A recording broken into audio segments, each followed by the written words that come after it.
This is the Extensionists, Conversations with Great Thinkers in Agriculture. I'm Toban Dyck. And I'm Jay Whetter.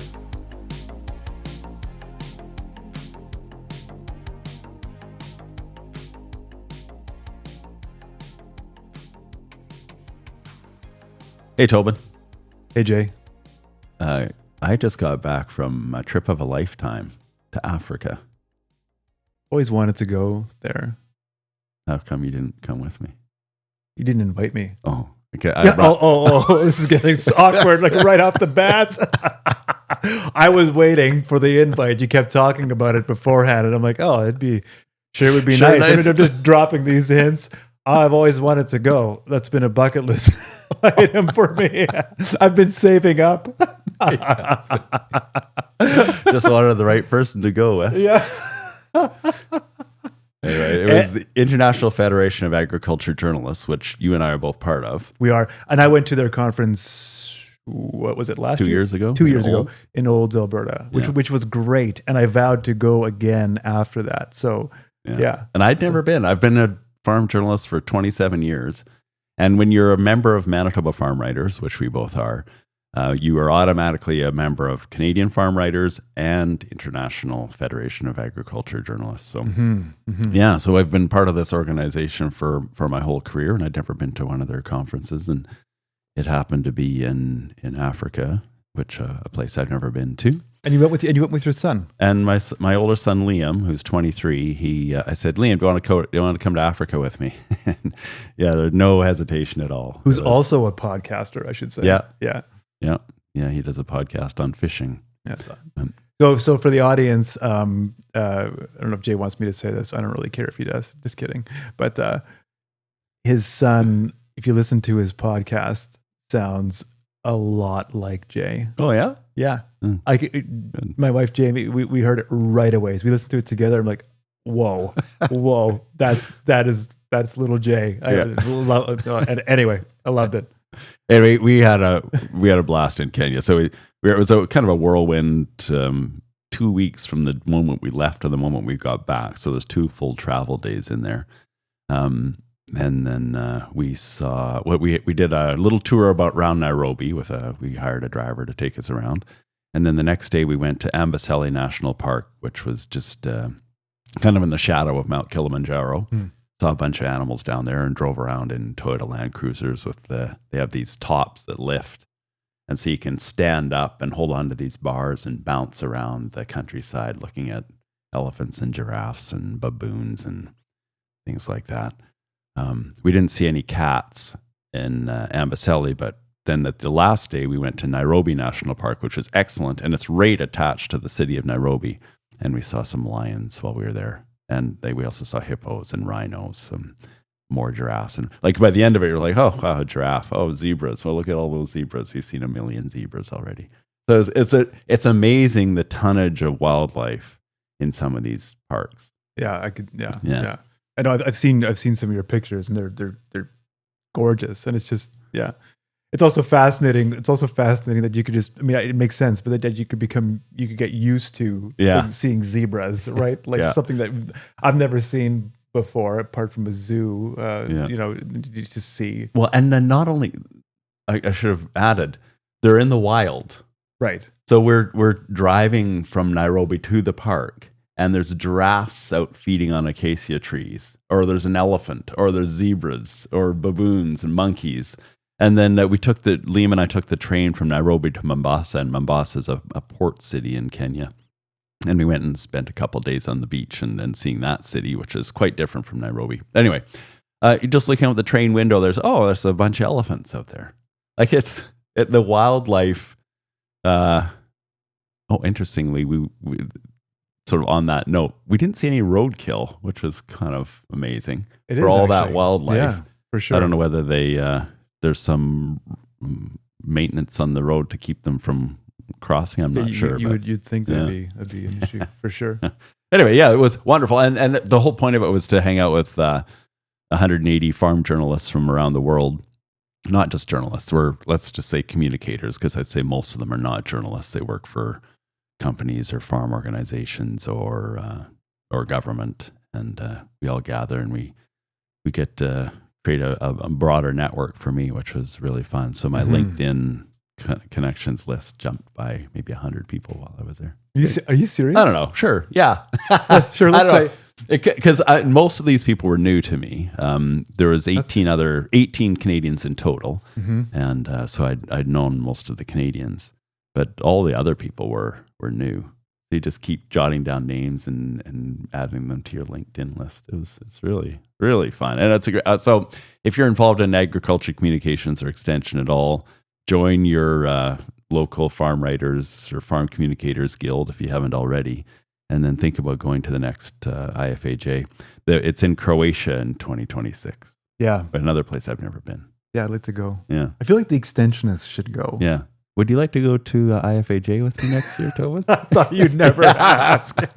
So I know we're out of time. We got to wrap this intro up right away. But I want to. So one of the interesting photos that Jay took on this journey, and we're going to try to this is not a visual because you guys can't see this, but and you can walk me through it too. But like you took a picture of a lion, or Liam did, yeah, and so you just see this lion, and you see kind of almost like a quintessential Africa safari shot, right? And so you think, oh, that's great, fascinating, great picture of a lion, majestic, all that stuff. Well, Jay took a picture. So that's looking forward. Jay also took a picture of what was behind him. And what was behind him was, if memory serves, probably like a dozen Land Cruisers all kind of converging on one point, and just like, which is the manifestation of just multiple tour groups that are traveling kind of together and converging at these points. And it's just kind of like a frenzy. What you see this serene photo of a lion in its natural habitat, but behind it is just madness. And so the concept, or the interesting part of it, is like, how do you process that as a person in that perspective? Does it take away from the kind of the majesty of the moment, or it's a great kind of juxtaposition, I thought. Yeah. I was a real eye opener for me, because of course we've all seen those amazing photos of African animals, and we don't realize that 99% of the time, you're one. The photographer is one of dozens of people congregating in that space. I mean, what a world these animals live in. But they seem to be used to it. It's like a media scrum or something. Yeah, that's right. Yeah. They seem to be like, the animals seem to be used to it. Yeah. I mean, in these parks, they were for sure.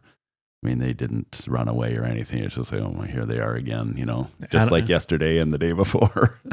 Animals converging on animals. Yeah. Anyways, let's get to our guest. Yes, let's get to Tongzhe. Yeah. Really excited to talk about some of the behavioral science that goes on in delivering messages to farmers and anybody.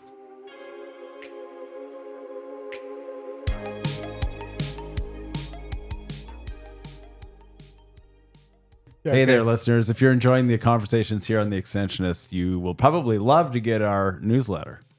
Yeah, it's the best way to stay connected with us, with Jay and myself, yours truly.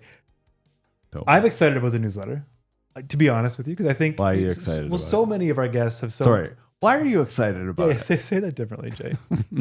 So many of our guests they say so many things of interest, right? And I feel like the newsletter will be a great way to share that with our listeners. Like quick take-homes? Yeah. Summaries? Yeah, absolutely. One-liners? Absolutely. Yeah. I think about each guest, we could probably write a whole bunch of articles from each of our guests, right? So to give our newsletter subscribers like summaries of the key takeaways of these things, plus information on upcoming guests. All the listeners have to do is go to theextensionists.com and follow the prompts to sign up for the newsletter. I think it'll be great.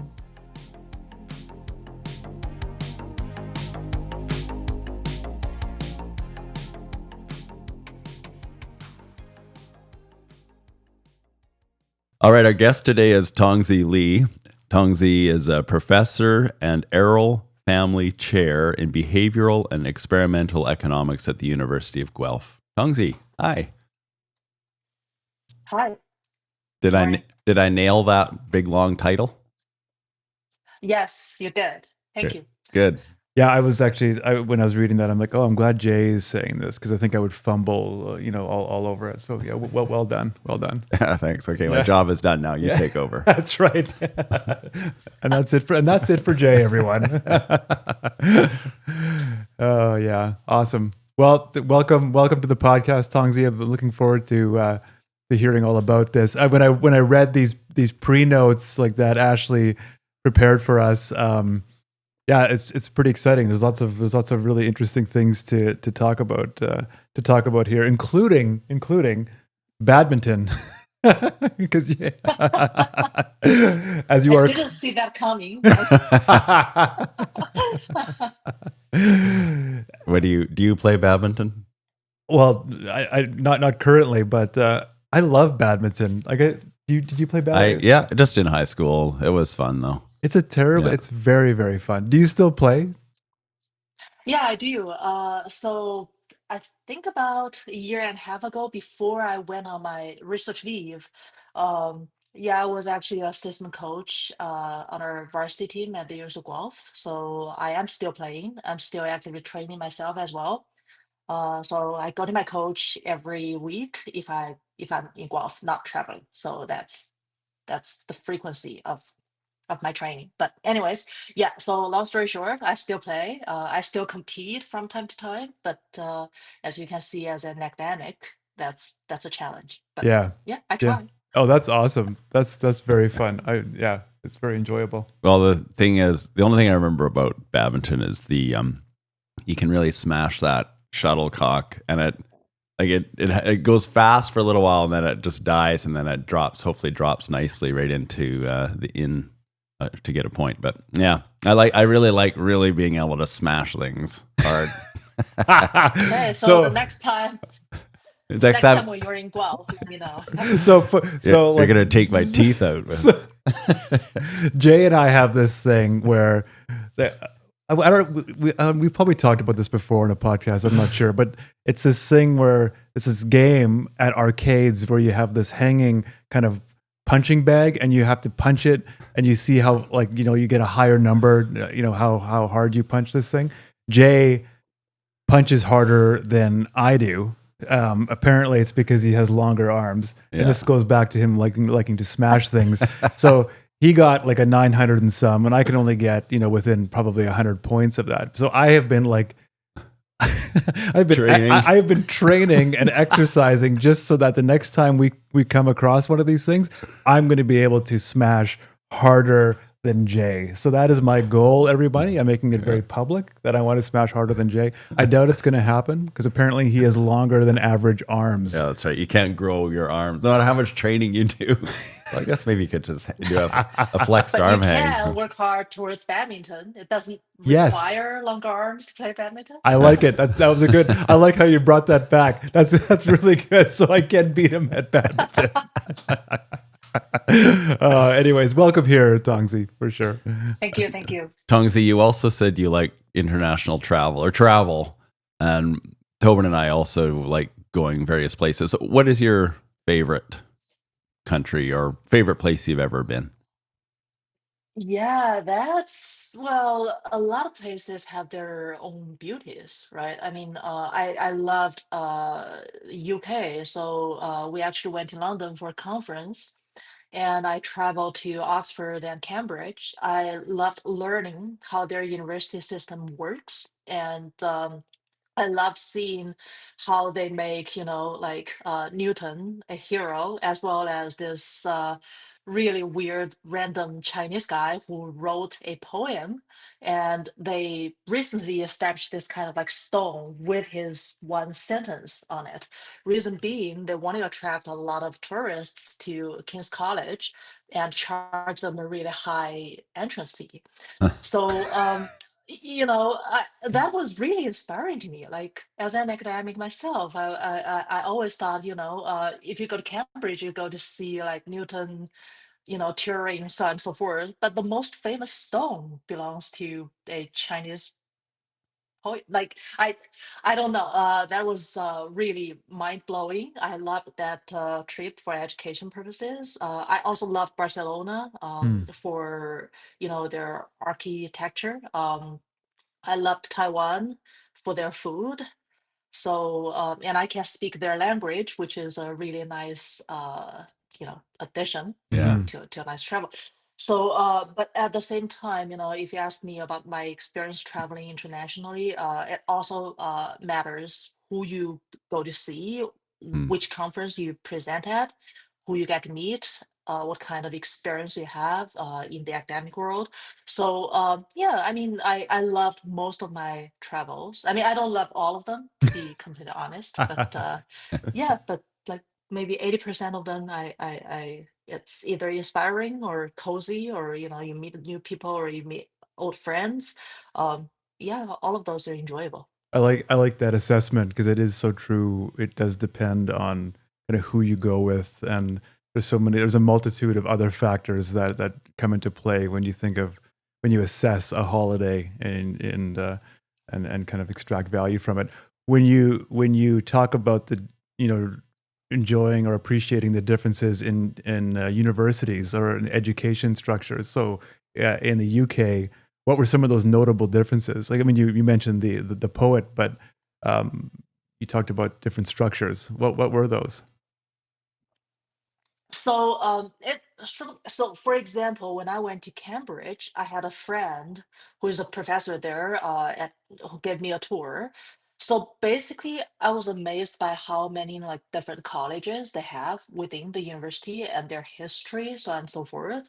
It seems to me, that trip, if it all boils down to one takeaway message from for myself, it will actually be how diverse everything is. It's like you're looking at this really world famous university, Hmm. but in the end of the day, what really matters, right? It's the history, it's the reputation, it's the experience, but at the same time, is it necessarily how well you teach your students from your own point of view, or is it more about who you get to interact with, and like, so and it also struck me when my friend who gave me a tour actually told me these days the most important things to Cambridge would potentially be like the land and stadiums and all of those properties they own in London, because those are actually the revenue generating type of stuff for the university.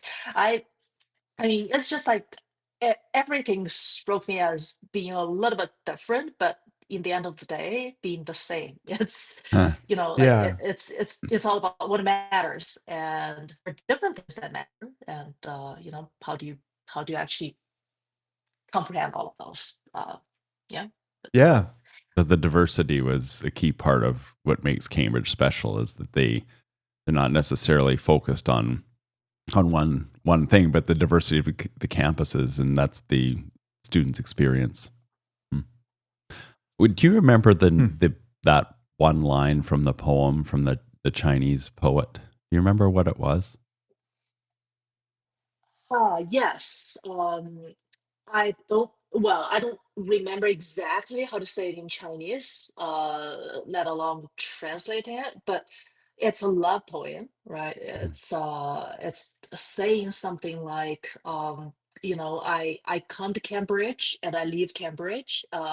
So all of this is just like in a very enjoyable and light way, and I don't even leave a trace or whatever. Hmm. So yeah, it belongs to this person who actually studied with Ken, or King, whatever people call him, the famous British economist. And he wanted to study with him, and then he went to Cambridge, didn't really officially get admitted, so he lived there for a summer, and then left Cambridge and head back to China. So that was the story I heard. I mean, you know Huh. I don't really know the history that much, but yeah, that's Is it essentially it. Keynes? Keynes? Is that the economist? Yes, it Yeah, is Cairns. yeah, Yep. yeah, yeah. Good. Well, do you want to move into some of Tongzi's work, or do you want to ask something else? I had a so you were talking about the university structures, and you had mentioned something about like what I took from that comment was a learning environment where you were wondering what's more important. Is it the instructor talking to the students, or the students kind of learning among themselves? And correct me if I'm wrong, but when I heard that, I'm like, oh, is the the value of that university system, the diversity of even like your colleagues and your peers, and such that like that fosters a very unique learning environment? Or is it the fact that you have it's still that kind of top-down professor talking to the students approach, or is it a blend of the two? And so just to piggyback off of that, I'm kind of when I read those pre-notes and kind of your studies and consumer attitudes and behaviors and learning environments, I get the sense that you kind of look at these things from a very holistic kind of point of view, and you kind of take a step back and you think like, what is this learning environment, and how are people kind of in it, and how are they? Am I correct? Does that make sense? Yeah, you're spot on. Yeah. So I think that's an interesting tie-in to kind of what you do in ag and some of your research, and I think that's something we really are excited to get into.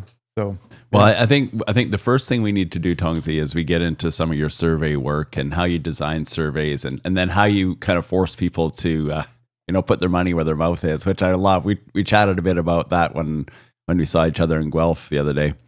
But the first thing we need to touch on is how or why you bought a farm, and how you use that experience now to influence your day-to-day work. So you bought a farm in the Guelph area. What in the world motivated you to do that? So I could I couldn't afford a farm in the Guelph area, so it's actually more on the west side, towards the London area, Oh, not okay. London, UK, London, Ontario. Yeah. Right. Um, so well, it's it's really interesting now I think back myself.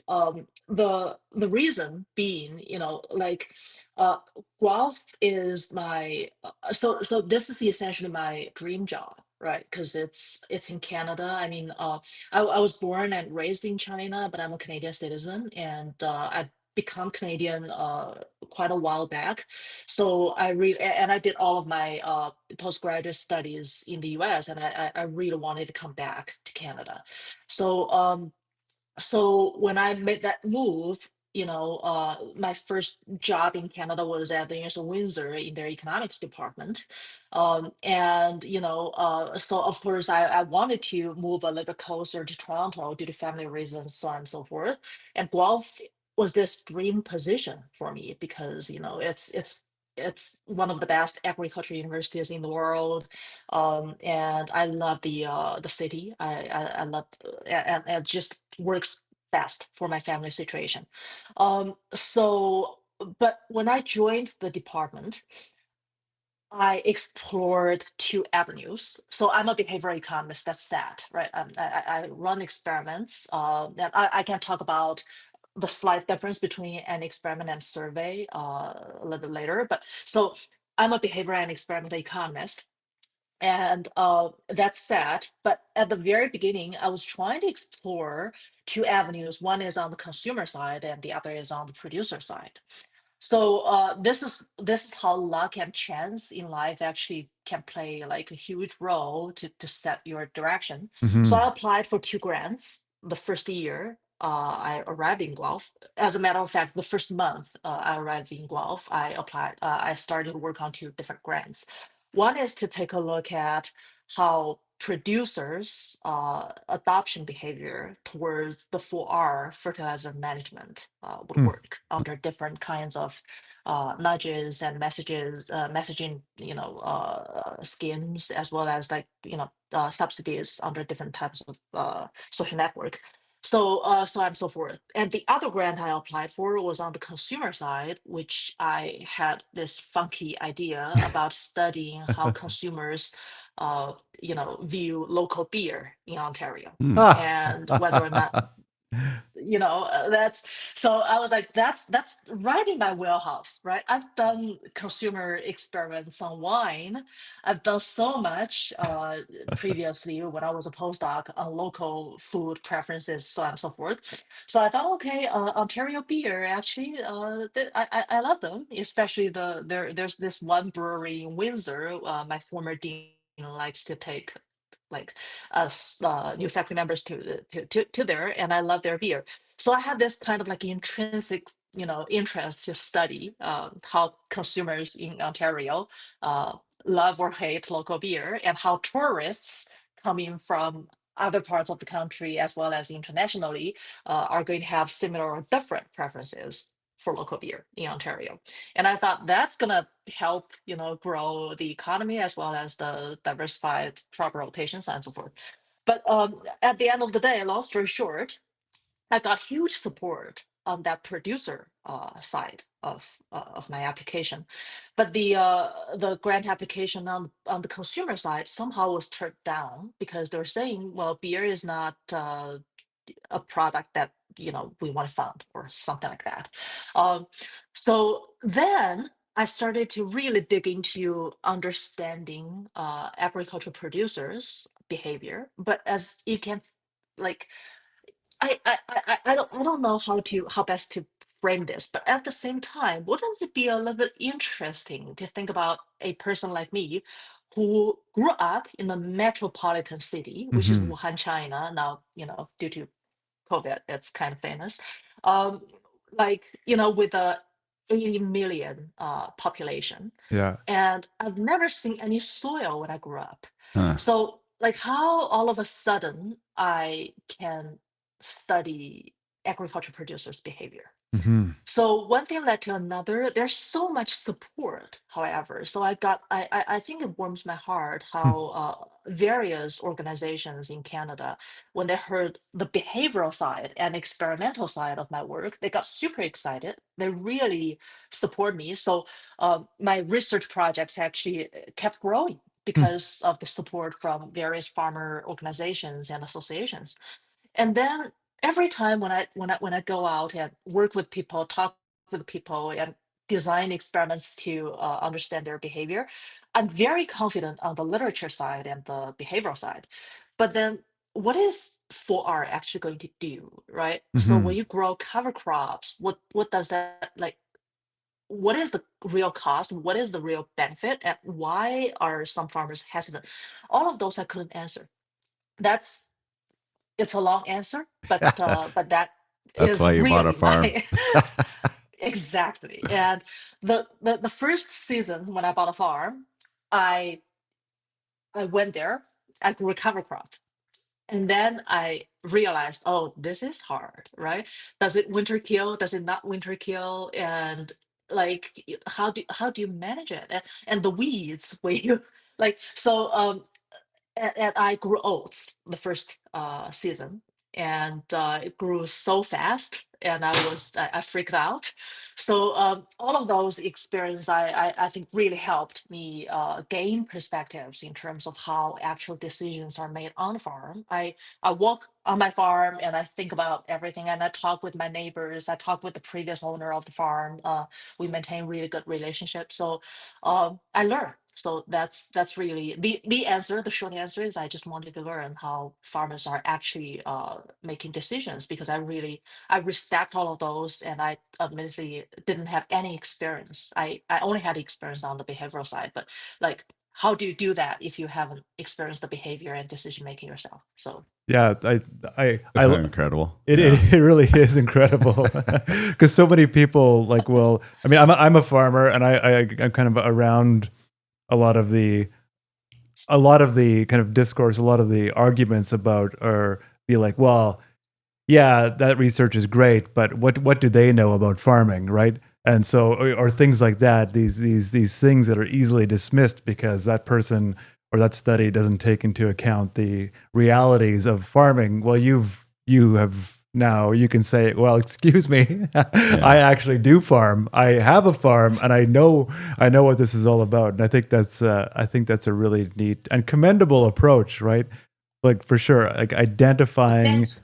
Yeah, like identifying a gap in your research or in your kind of the full picture, and then choosing to go ahead and fill it. I think that's very respectable. And what attracted me to have a conversation with you, Tongzhe, was exactly that behavioral science work that you do, which is, as you said, was attractive to all kinds of farm organizations, because we talk about the practices and the adoption of best management practices, but we don't really have a good handle on the decision making and the behavior and how to get into that part of the brain to actually, get farmers or anyone really to adopt a new idea. I mean, it's not an easy step. So what you bring is that psychology or that behavioral science that is really helpful. So this is what we want to get into. So how do you, like, and you do the surveys, and we're going to get to this experiment versus survey. Yeah, for sure. But what is your learning in terms of how farmers make decisions and how best management practices can be delivered in ways that farmers will adopt them? So what can we jump off with based on what you're discovering? Yeah, so first of all, the one thing that I've learned over the years was farmers are really the smartest people, right? So if you measure farmers' behavior, the one thing that I like consistently find is they really know what they're doing. They really know how to manage their farm. They're the steward of their land, right? So I think we need to really understand that to begin with. It's not really about they're making a wrong decision or uninformed decision or whatever decision, and scientists are trying to like educate them and fix that behavior. I think it's more about they really know what they're doing, and um, let alone a distant scientist. I think even, if you don't work on that specific land, you don't really know what our thought process is, right? We talk about the rate of fertilizer, but well, and that's, cover crops and this and that. But at the same time, how many times are we actually thinking about, you need to purchase the fertilizer ahead of time? Mm-hmm. And you don't know the weather conditions. You don't Mm-hmm. know the price fluctuation going forward necessarily. So basically, how do we factor all of those in? So from my point of view, it's important to just really, really understand that farmers are making really informed and smart decisions themselves. We are only there to give a final, maybe that's a nudge, maybe that's something that we need to understand in terms of communication from our own side, right? So the takeaway here is how you communicate your information really, really matters. Mm-hmm. A lot of the times people are willing to learn and they are already very knowledgeable, but just don't focus on the wrong things when you communicate, and don't make wrong assumptions, such as, you just don't know what you're doing. And why are you not adopting something that can potentially increase your profitability and help the environment?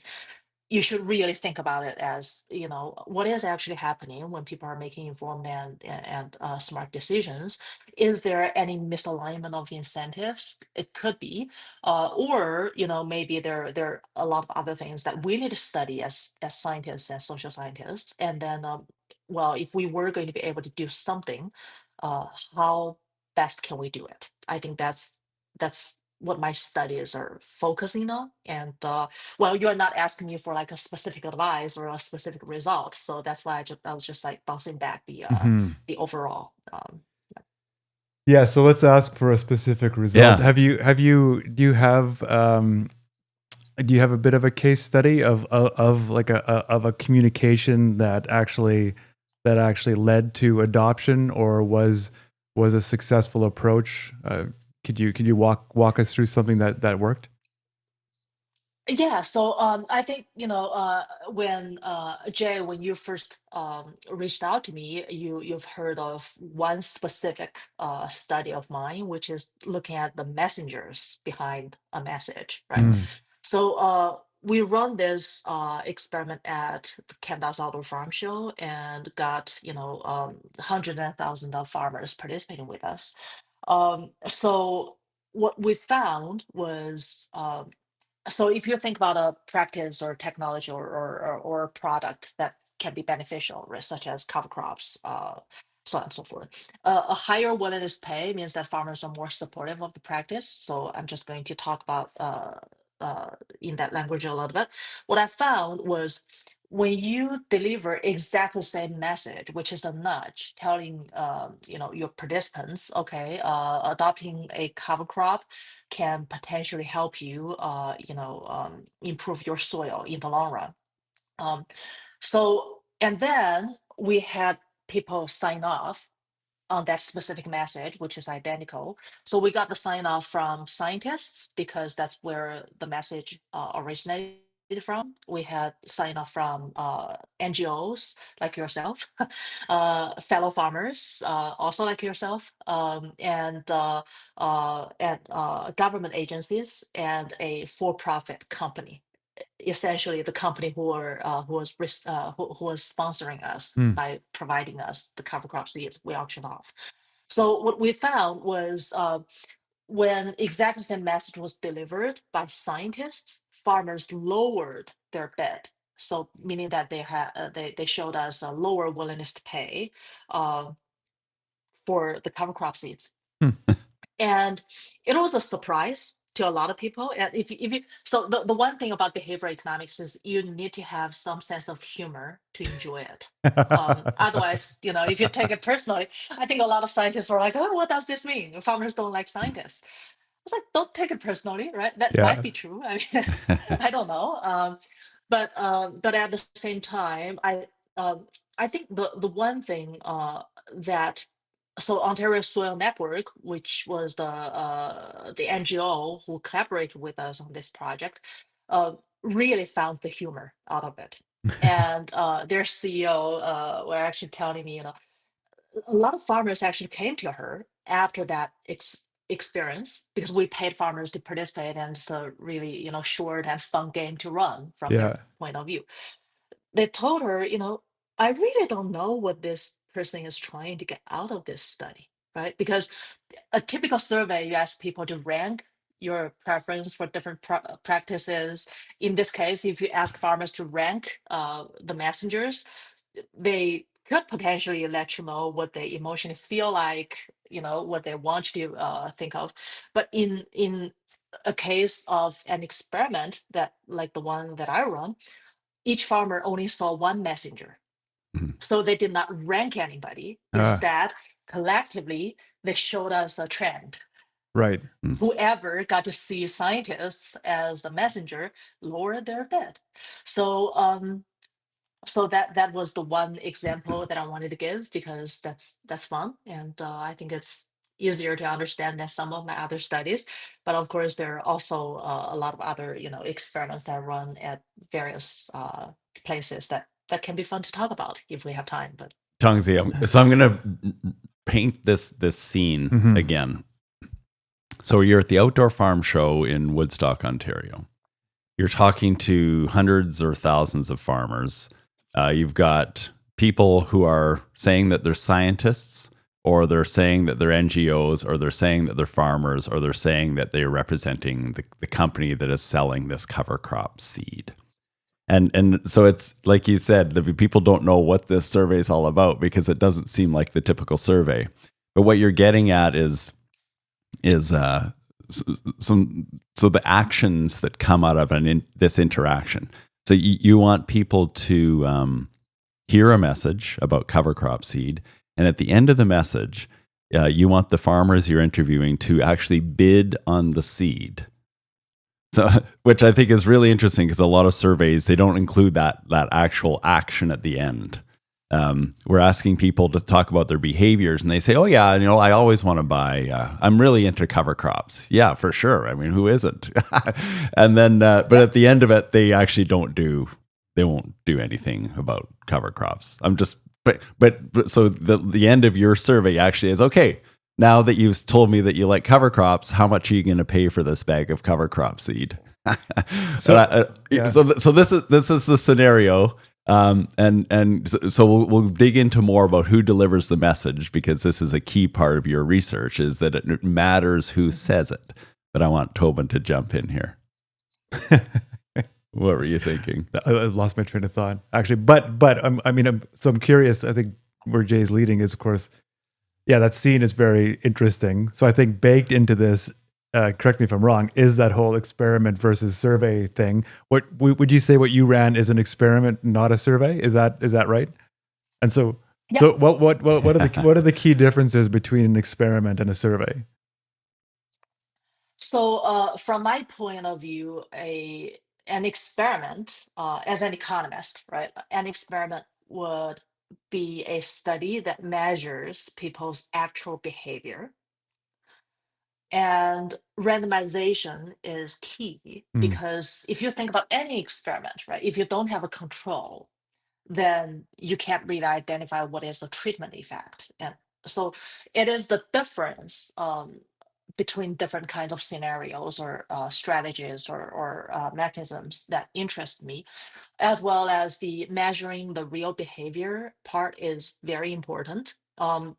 So basically, if you survey people, and of course, they have advantages such as they're more versatile. You can reach potentially a larger sample size, and you can do it online, so on and so forth, and over the phone. As opposed to when you actually run an experiment, there are a lot of restrictions, but the beauty here is you are actually measuring people's actual behavior.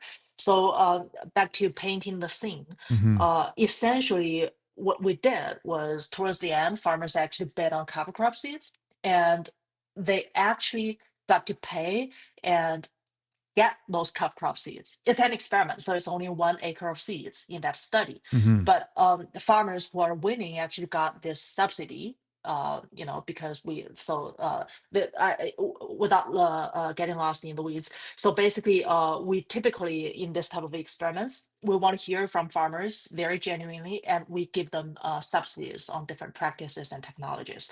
So in this specific experiment, farmers actually got to buy those cover crop seeds as subsidies, and then how much subsidy they wanted was the real thing that we measured, right? If you need higher subsidy for a commodity or a product that is available on the market, that essentially means that you are less likely to adopt it Mm. in real life. And if you request a smaller subsidy, it means that you're more likely going to adopt such practice. So that behavior, that actual bidding and purchasing behavior is or was what we measured in this experiment. So it's very, very fascinating. So unless Jay has an opposition to this, but I want to get to the results of this of this experiment. And so who was the most trusted voice in this experiment? So in this specific experiment, we're actually quite confident that NGO would be the most trusted. I mean, I think the reason why I hesitate a little bit to say the word trust is because farmers willing to pay more or bidding higher for a product doesn't necessarily mean that they trust this messenger more, Ah. right? So yeah, I think there are, so we can talk about that mechanism a little bit more, but at the same time, from my takeaway is, well, I take it as in this experiment, farmers lowered their bid, therefore willingness to pay for Mm. exactly the same product when they saw the same message from scientists, Mm. and they increased their willingness to pay or bid when they saw the same message from NGOs. So is it trust? Is it some other type of aversion? I don't know. I mean, so yeah, I think an intuitive way is to attribute that to trust. But as a behavioral scientist myself, I think there could be other factors as well. So in this case, the NGO was the Ontario Soil Network, right? Like it wasn't just, hi, I'm with an NGO.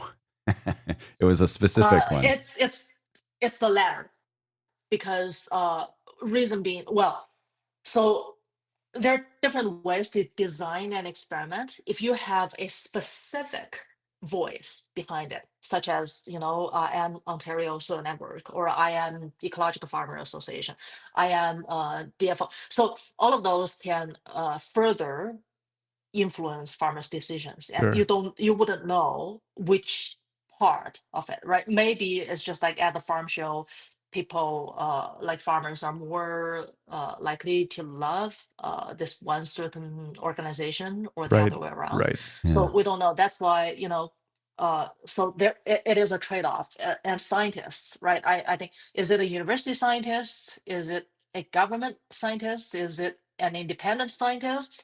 Is it a student? Is it a professor? Is it like, I mean, and if you really attribute that message to a specific group or a specific individual, you never know whether or not it's that specific identity Right. that Yeah. triggers something. So that's why it is the latter. So yeah.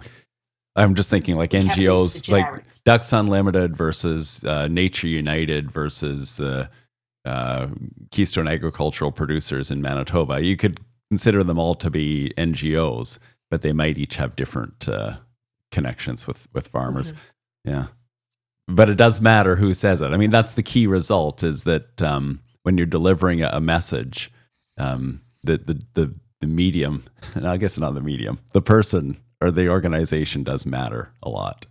Yeah. When it comes to It trust. does, yeah. I want to go to the price. Just to clarify that, so you've got a bag of cover crop seed for 1 acre. And when we were talking when you and I chatted face to face, it was at the, okay, I'm jumping ahead of myself. We'll get to that in a sec.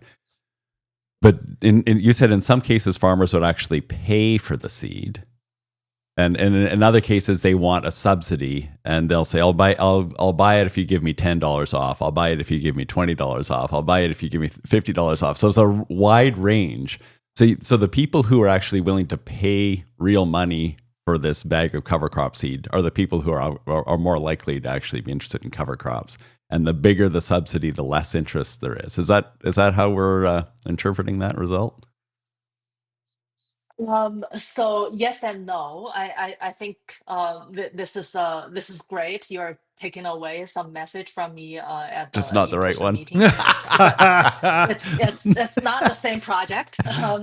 So you're describing another year's experiment. Okay, you see, because you've done when it these comes outdoor to, farm show surveys a number of times, so I'm getting into a different one.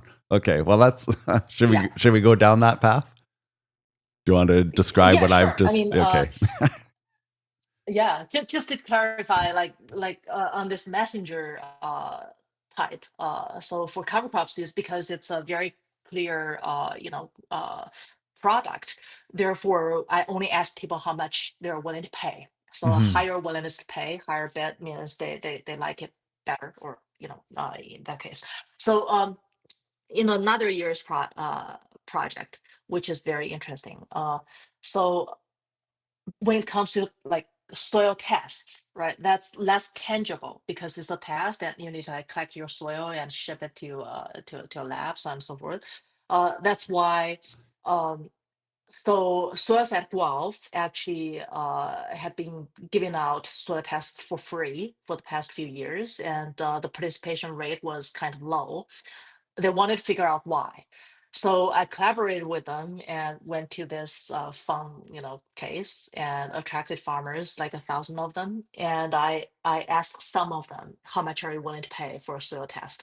And I asked some of them, how much do we need to pay you to Huh. conduct the soil test?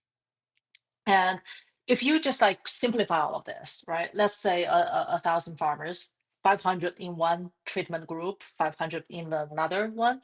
So you would expect that whoever said, I'm willing to pay zero, would be the percentage of people in the other group who said, I need you to pay me. or I'm going to do it as long as it's for free. So, but what we've actually found was when we asked farmers how much are they willing to pay to do a soil test, on average, not a lot of people said zero. And on average, farmers said we're willing to pay $25. Hmm. When we asked them how much do we have to compensate you to conduct this soil test, not a lot of them said zero. On average, they said you need to pay me $23. On $23? average. 23, yeah, something like that. Okay. And so we actually, well, this is me being fun as well as trying to be rigorous as an experimental economist. Of course, we had other treatments where we asked farmers, are you willing to pay or do you need us to pay you? Huh. In that case, many people said, I'm going to do it as long as it's for free. Huh. It's so But interesting. then at the same time, some farmers said, I'm willing to pay. Some farmers said, you need to compensate me. So when you aggregate all of the data from that treatment group, farmers actually said, on average, yeah, we need you to pay me something, but like just $8 instead of 23. $8. I love that. I'm just thinking, Tongzhe. So, in a lot of cases, it's so interesting. company or like these farm organizations will have a program for their farmer members to say, you can get this testing for free. Well, if you want to test your kochia seed for herbicide resistance, send it off to this lab and we'll pay for it. And I was thinking maybe what they do is, okay, we have this program where you can get your kochia seeds tested to see if they're resistant to herbicides. How much would you pay for this? And then if they say zero, you could say, okay, how much do we have to pay you to actually do this test? I'm just saying, it might be an interesting kind of mini experiment with some of these programs, because when it's free, the actual uptake is quite low, which maybe you might have discovered. So if you're offering farmers this free membership perk, very few of them actually take the organizations up on it. And so do you know why that would be?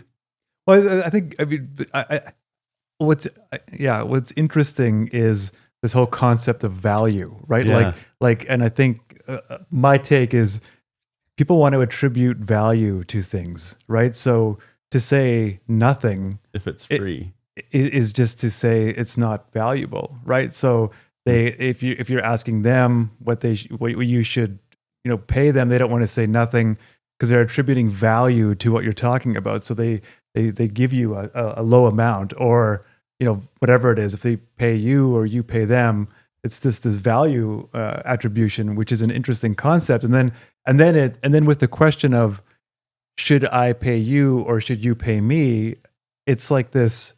It's almost something different is happening. Like they almost like they don't want to be an inconvenience or it's something, I don't know. It's very interesting kind of behavioral things going on here. And I know this is your world, Tongzhe. This is just me entering it for a brief spell, and it's fascinating because it's large, right? There's so many facets to how we make decisions and the kinds of behaviors at play. Anyways, I've lost myself in my own comment here, but I think it's very interesting. This is the problem when we jump into an area that is we're so excited to talk about what we don't even know what to ask. But anyway, so you take over, Tongzhe, and comment if you can, or lead us down a path of something useful. Yeah. I think everything you said is like really interesting, right?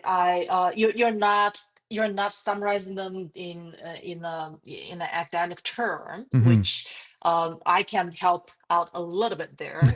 So Thank basically, goodness. we are seeing people responding to some kind of reference points, right? And so anchoring and reference points are are the concepts that you can actually think about. Is it because when you ask people about their wins to pay, they got anchored and they form this reference point, which is okay, yeah, sure, this is going to be valuable. And if you do it in the other way around, they got anchored to that, oh, it must mean that you want something from me, Right. and it means that it's valuable to you. Mm. Therefore, of course, I'm gonna like, it's not like people are trying to strategically exploit anything.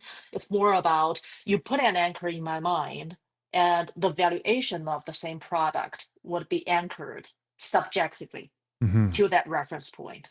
Huh. So I think, but is there something more to this? I just wanted to very quickly circle back to the first project that we talked about. So farmers actually bit lower when scientists delivered the same message. And the second year, we actually went back to that event and tested whether or not delivering actually the scientific message without saying this is from a scientist um, decreased farmers' willingness to pay and their bid. And what we have found was it didn't. So farmers didn't really have any aversion when you told them this is going to increase something by this much percent and decrease something by that much percent. And we also cited a paper from Nature Climate Change. Mm. Farmers did not have any aversion towards that scientific message. So the combination of the 2 years studies in terms of messenger and message made me really think, you can't explain that combination by saying, oh, there's reference point, there's anchoring, there's trust necessary, right? That's why when we talk about trust, I was being a little bit, I made a maybe a similarly redundant comment.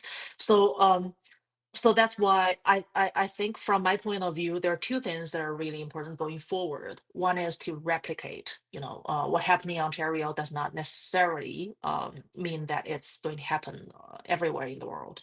And the other is really keep on experimenting, right? So is it really anchoring at reference point, or is it really the format of something matters so much because people have inattention, right? So basically, they just want to go in the middle. So Hmm. whatever choice set you give to a person, that person might have the incentive to like, okay, I don't want to really think too much about it. Um, so let me just like be modest and just tell you something in the middle. I think this is acceptable. Mm. So we don't know that. That's why I wanted to trace back a little bit and just really say I think it's important to replicate, and I think it's important to continue experimenting Mm. to really understand what is going on, because this is what your question was essentially about. And I can give you some answers from my understanding of the literature, but it all, in the end, it's really about how do you learn one thing at a time and then keep an open mind and try to replicate, try to keep on experimenting. So yeah, let Jay jump in right away here too. But what do we?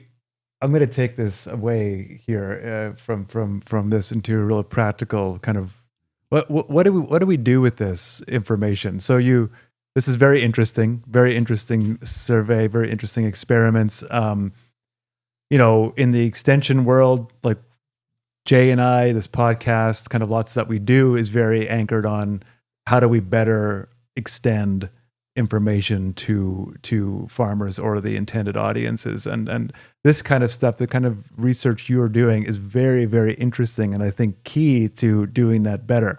How do we take this out into the world? Your research? So be mindful, the messenger matters. Mm. And perhaps, well, again, my 1 cent is to keep on experimenting and to understand what people actually say.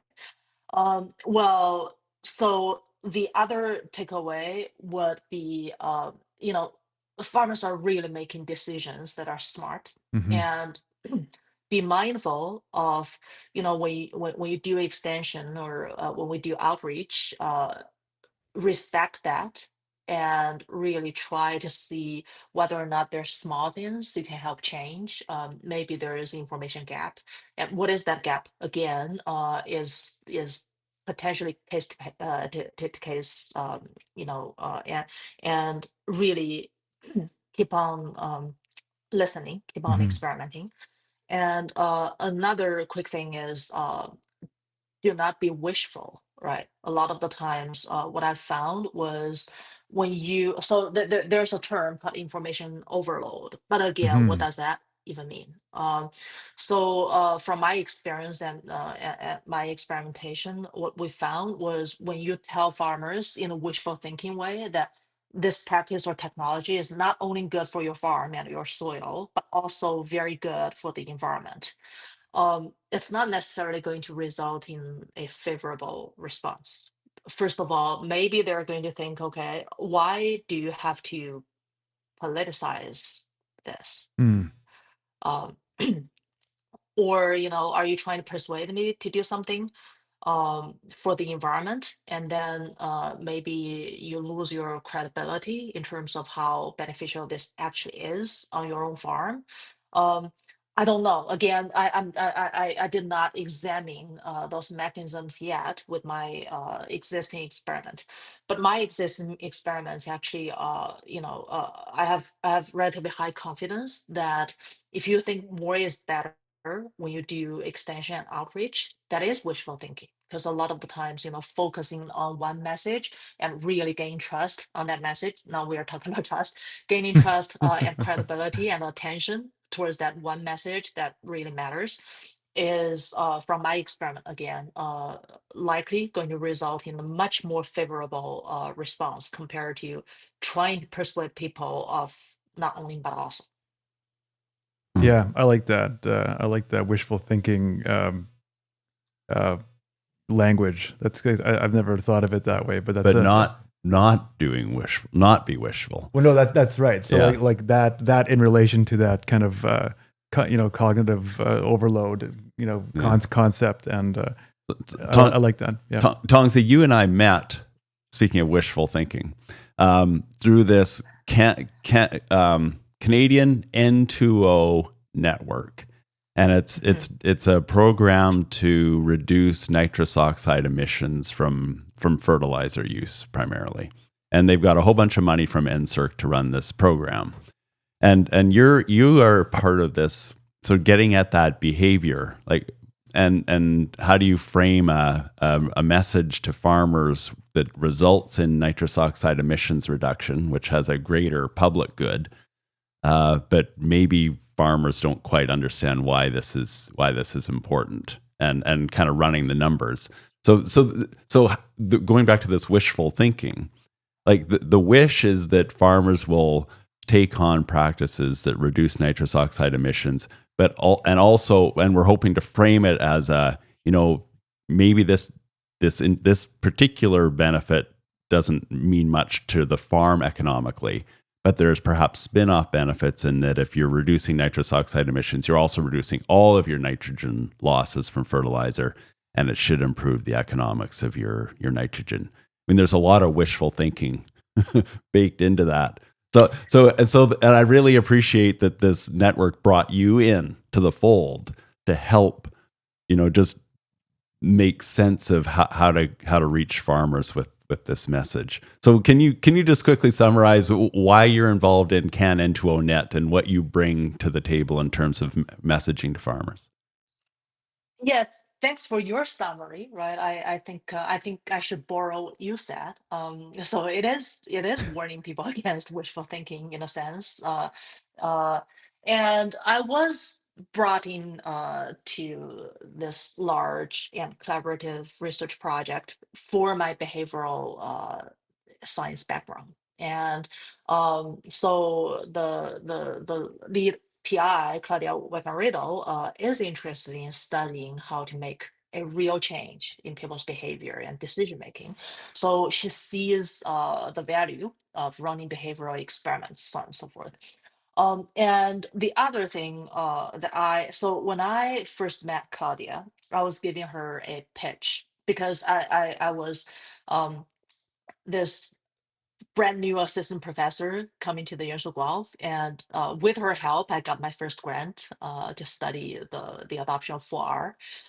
And the first time when I met her, of course, she was this senior famous scientist. I was a little bit nervous. But then I tried to calm myself down, and I delivered one message. And I think that one message got me into most of the projects Claudia's running as the social scientist examining real behavior.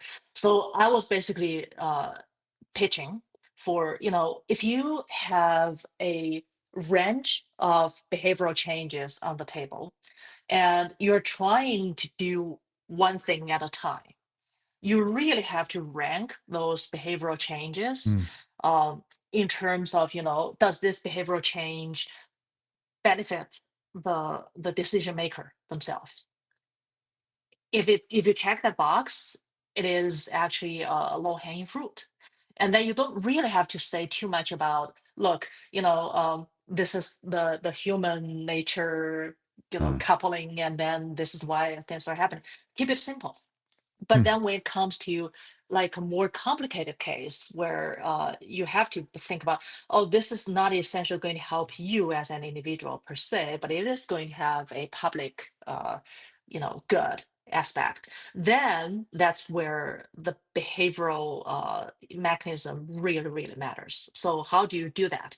Do you collectively subsidize? If so, how do you subsidize under different social networks? If you subsidize like so the one thing is, if you subsidize one group of people, what would be the criteria, right? Are you going to actually result in aversion in the long term if you always subsidize the people who are lagged in their decision making? Would the early adopters get offended in the long run, so on and so forth? So I was like pitching to her, all of those would need experimentation, and you can't really just like make an assumption there. So yeah, I think that's why I got involved in this project, to study what is the low hanging fruit and how best to design your mechanisms. Let it be communication, let it be subsidies, let it be other economic and behavioral mechanisms. So how do you actually design those mechanisms to help achieve something uh, that is a real behavioral change? Yeah, I like the idea of ranking. Like I like the idea of like taking a look at these slate of behavioral changes that you want to achieve, whether you're an organization or whatever, research outfit, and then ranking them. And I think that's a really great approach to it, and really good way of for anybody to keep the message, keep it simple, not keep it too complicated. You rank it, you choose, and you go for it. And the question you ask of the ranking system of, is it going to help the person, or and if it does, then that's, like you said, low hanging fruit. Then that's great. You can dive after that and with confidence. But some of the more public good behavioral changes require a bit more thought or a bit more strategy, and I think that's a takeaway for me for sure. That's a really good one. Yeah. Well, I'm just thinking about this wishful thinking again. So I try to create these win-win scenarios. Yes, farmers, if you do this, we'll reduce nitrous oxide emissions, but you'll also get greater nitrogen use efficiency, say for your dollars invested in fertilizer. But I'm thinking maybe the win-win.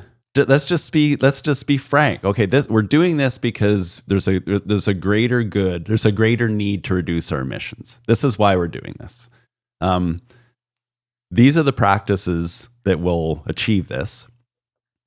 Would you pay for any of those on your own? How much would you pay? And then if you wouldn't pay for them, how much do we need to pay you to adopt them? And I think, and there's no one size fits all. But yet programs are designed as though farmers all think the same way or are motivated the same way.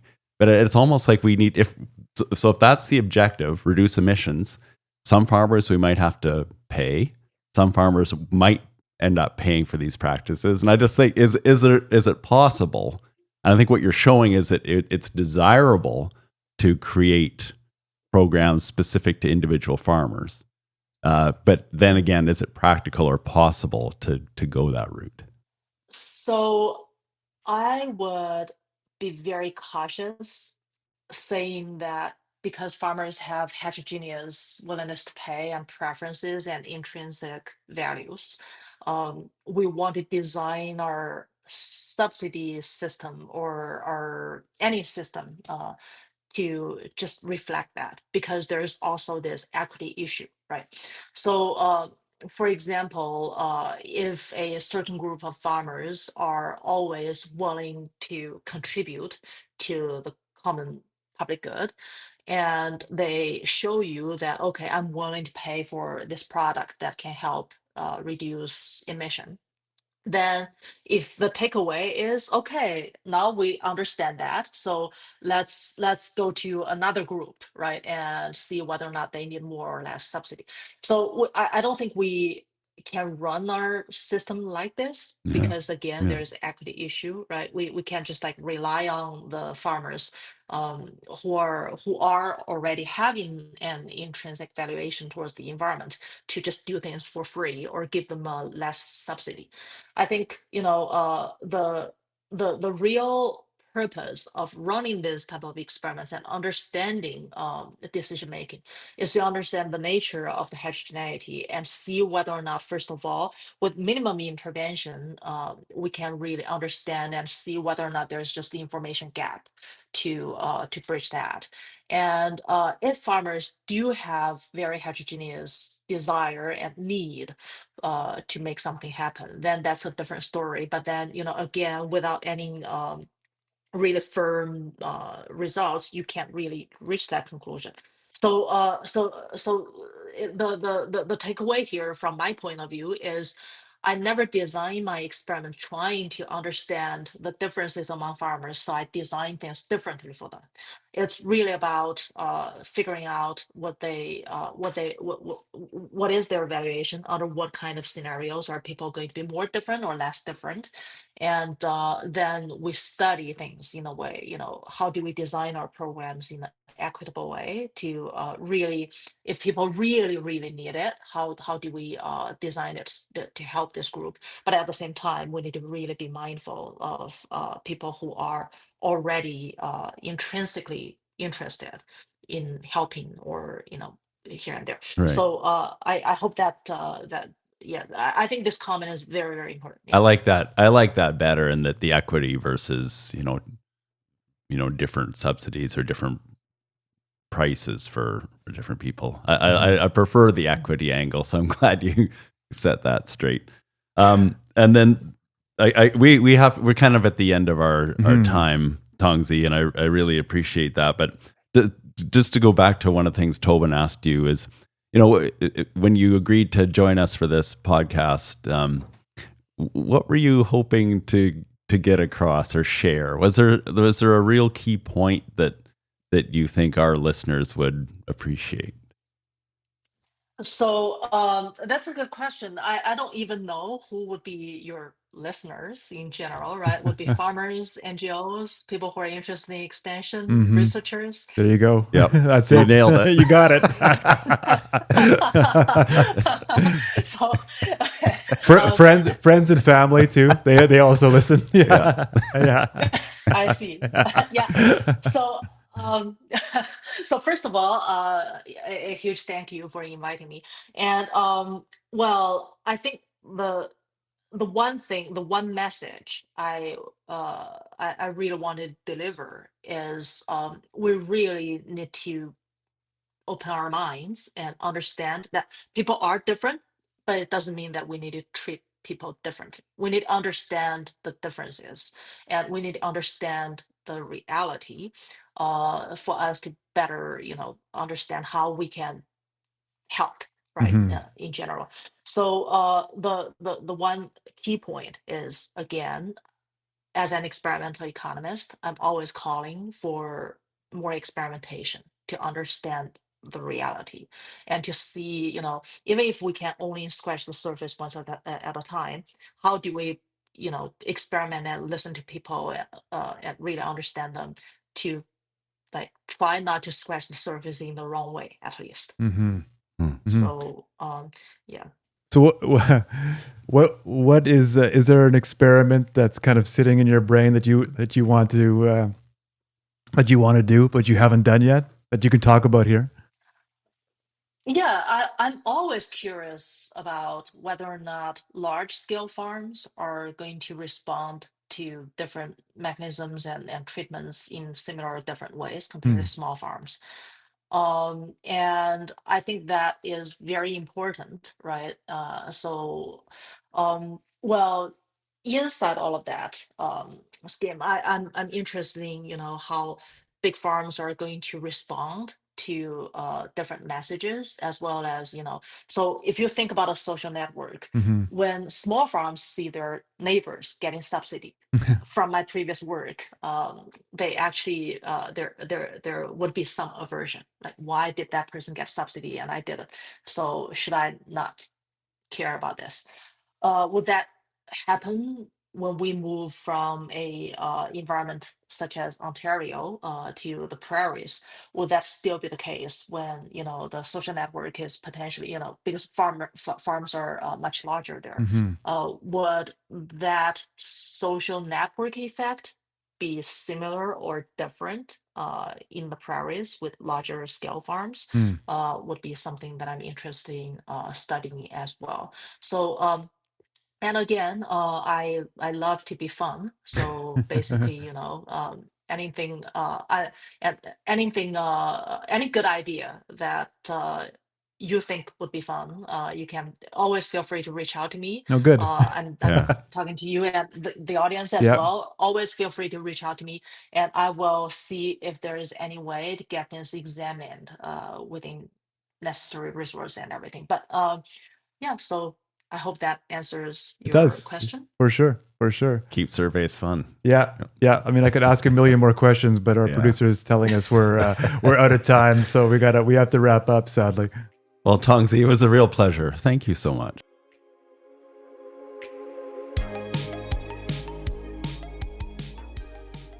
Do you like what you're hearing and want to support the Extensionists? If you are an agriculture company or association looking for a powerful way to get your message in front of Canadian farmers, then partner with us. Our listeners are farmers from coast to coast. When you advertise with us, your brand isn't just another commercial break. It becomes part of our story. Ads on the Extensionists are personal and trusted. Our listeners value what they hear on the podcast. Whether you're looking for a 60-second ad somewhere throughout the podcast or even an exclusive episode sponsorship, we have options that will work for you. So if you're ready to get your message out there and connect with farmers across Canada, let's talk. Visit theextensionists.com for more information.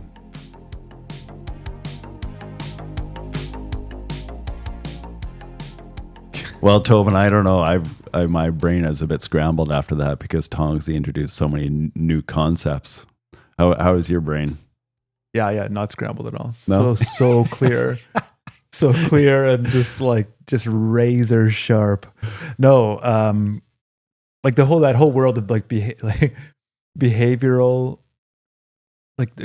yeah, all that stuff. Like I don't know where your head goes with it. I mean, you just said, but like there's so many factors, right? So when you start to think about what goes into somebody making a decision versus the messenger, my head goes to, well, it depends on like how the question was asked, like who's asking it, and she would agree with all these things, and like the environment, is it a stressful environment? All these things come into play. So as soon as you open that door to kind of that kind of thinking, like where does it stop? And so a couple things. One is just it's a fascinating large world, and it's a fun one to explore.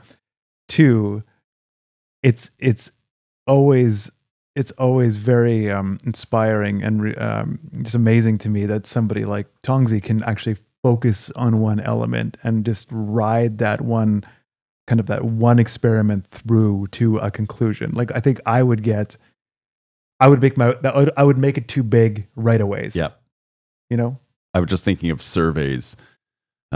We do some grower survey and agronomist surveys with the Canola Council, and I mean, it makes me wonder if we're asking way too many questions. Yeah. maybe we just focus on a few things that we want to tap into each time. Well, and how many, like, we've had so many guests that say this too, right? Like that like simplicity is better, like cognitive overload, right? Like cognitive load theory, and just singular message, be repetitive. How many guests have said that to us, right? And it's such a, it's still a very difficult one to do. And I agree with you. Like, choose your singular message and just go for it, right? And I was just thinking, like when these organizations that you and I are both involved in have farmer meetings, say, and they just, okay, we've got these 50 farmers in a room. We have to bombard them with like 50 messages because we don't know when we're going to see them again. Yeah, so it's just like the agenda is full, and it's like point after point after point presentation, and it's like, wow, did we achieve anything at the end of the day? So I get wrapped up in it still, even after hearing from so many of our guests that that's just not how you do it. That is not how behaviors are changed. Yeah. I get wrapped up in this idea that, you have this audience. You got to just like take advantage by drilling them with, everything you want to say, like a year's worth of activities at your AGM or whatever. You got them there. Don't let them leave until they've heard it all. Well, and make sure they don't have any fun at all. Yeah, that's right. Axe that from the agenda. Keep the messages. Go. But how difficult is it? I mean, I'm saying this rhetorically. The answer is, for me, very difficult to actually do that, to actually, splay out your list of messages, rank them, and then choose one. Yeah. Like, I would have sleepless nights over, like, well, what about all those other things? They're really important too. Yeah. We can't not say them. We'll say them, but maybe we'll just tag them on at the end, and then there'll be like less priorities, but or less of a priority. But that's not the right approach. No. Yeah. So do your ranking, pick your one or maybe three. Yeah. And when you have your target audience together, talk about those three and leave everything else for another time. Yeah. But to put that into practice, and that was what were some of her other key takeaways? Well, one of the other ones that I jotted down was, yes, in the one experiment she was running at the outdoor farm show, if the message came from a scientist, they were less likely, the farmer they were interviewing was less likely to pay, or wanted to pay less for the cover crop seed. That was that specific. But she said that it's not that that the farmers are averse to a scientific message. Like, I think at least this is what I gleaned, is that the message can be sound and farmers actually will like it. But the person delivering the message matters on the uptake. And in some cases, maybe you don't even have to say who you are. I think maybe for sure don't say you're a scientist. But if you're representing, say, the Ontario Soil Network, I mean, that tended to have more weight. I think if I went around and said I was with the Canola Council, I'm hoping it might have slightly more, maybe not. Who knows? or just me. But don't answer that question. Yeah, I will not. Anyway, did you have one more takeaway?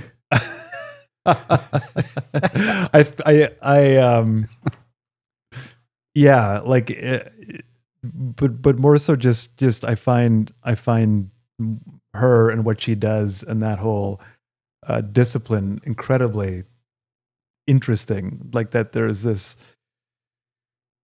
whole world out there thinking about extension in that way, right? That is like, there's so much time spent thinking about how do we communicate with growers, essentially. And it would be fast. I think growers would be, I don't know if they'd be fascinated or just really kind of put off by it, but how much time and energy is being spent in the research community figuring out how to change their practices, right? Or maybe that's a crude way of putting it, but in studying their behaviors, maybe is a better way to put it.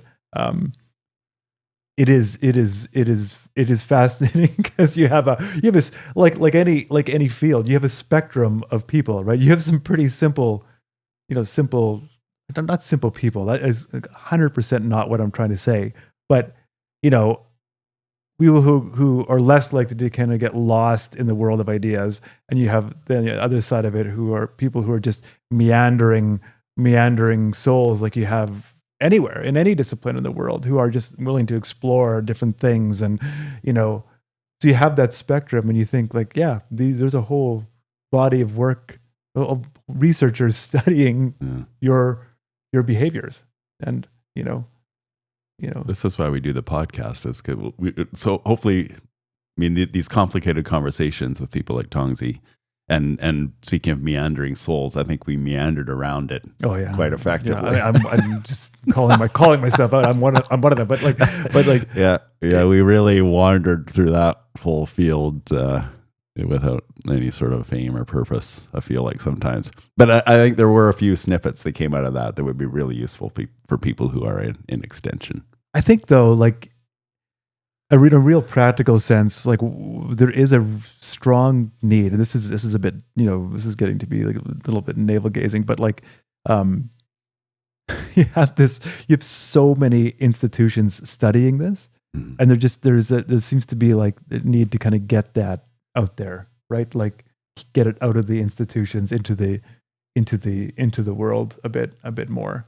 And one of the things that Tongzhe said to Ashley when Ashley was talking to her beforehand, which we didn't get to. No, I know. But to your point, it's important to find effective partners to help you get your point across. Maybe we can talk about that next time. Yeah. Well, and in her defense, I mean, like the fact that she bought a farm is incredibly is fascinating, right? Like to actually, recognizing that gap in her research. That's dedication. That is dedication, and I like that a lot. I think that's really interesting. We should wrap up. We should. This has been the Extensionists podcast. I'm Jay Whetter, and I'm Toban Dyck. Till next time.